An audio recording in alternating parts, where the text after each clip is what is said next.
एक तो आपने कहा कि गवर्नर साहब ने जो ऑर्डिनेंस पास किया है कि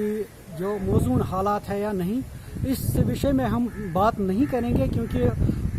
हालात तो सबको पता है, हालात क्या है ग्राउंड में क्या नहीं है ये तो हम सब जानते हैं, उसमें हम नहीं जाएं। लेकिन एक बात ज़रूर है कि गवर्नर साहब ने जो ऑर्डिनेंस पास किया है ये उन सियासतदानों के लिए तमाचा है उनके चेहरे पर जो आज तक बेसिक डेमोक्रेटिक सिस्टम को पनपने नहीं दिया है उन्होंने। तो गवर्नर साहब का फैसला जेन्युइन है और ये एक थप्पड़ है उन सियासतदानों के लिए जिन्होंने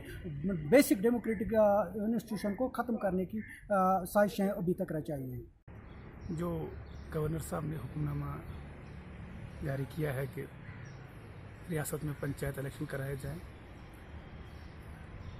जहाँ तक मेरी राय है मुझे नहीं लगता कि अभी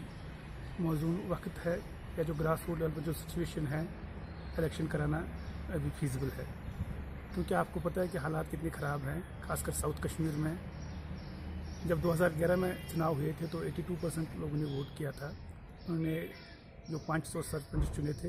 लेकिन इस बार ग्राउंड पे वो सूरत हाल बिल्कुल डिफरेंट है। तो मुझे लगता है गवर्नर साहब ने थोड़ी हड़बड़ी में फैसला किया, फिजिबल नहीं है, अभी हालात भी ठीक नहीं हैं, कैंडिडेट डरे हुए हैं। जो पिछली बार जो 5 सरपंच चुन के आए थे वो भी इस समय वो डर रहे हैं, जबकि उनकी टर्म ख़त्म हो गई है और नए कैंडिडेट मिलना मुझे लगता है ये बहुत ही मुश्किल है। जहाँ तक ये मेरी ज़ाती राय है, जिन लोगों ने पिछली बार इलेक्शन कंटेस्ट किया था उस वक्त हालात बिल्कुल ठीक थे और इस समय